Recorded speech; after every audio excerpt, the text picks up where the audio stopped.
নজর টিভি 24 তোমার আমার সকলের দেশ ও মাটি মানুষের কথা বলে 24 ঘন্টা। কাহারোল বিএনপির জরুরি ভিত্তিতে আসন্ন রথযাত্রা সনাতনীদের শান্তি শৃঙ্খলায় উৎসব পালনে মতবিময় সভা অনুষ্ঠিত। ডেস্ক রিপোর্ট রশিদুল ইসলাম।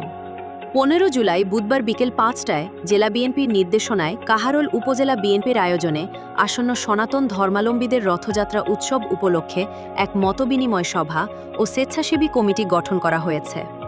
এ সময় কাহারোল উপজেলা বিএনপির সভাপতি মোহাম্মদ গোলাম মোস্তফা বাদশা বলেন, আগামীকাল সনাতন ধর্মাবলম্বী ভাই বোনদের মহা উৎসব যেন শান্তি শৃঙ্খলায় পরিপূর্ণভাবে করতে পারে। এরই ধারাবাহিকতায় দলীয় নির্দেশ অনুযায়ী আমাদের সজাগ থাকতে হবে, যেন কোনো কুচক্রী মহল এই সনাতন ধর্মাবলম্বী ভাই বোনদের উৎসবে বিঘ্নিত না করতে পারে।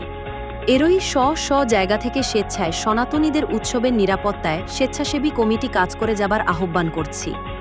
অনুষ্ঠানটি সঞ্চালনা করেন উপজেলা বিএনপির সাধারণ সম্পাদক মোহাম্মদ শামীম আলী। এ সময় 6 ইউনিয়নের বিভিন্ন সহযোগী সংগঠনের সভাপতি, সাধারণ সম্পাদক সহ অসংখ্য দলীয় নেতানেতৃবৃন্দ উপস্থিত ছিলেন।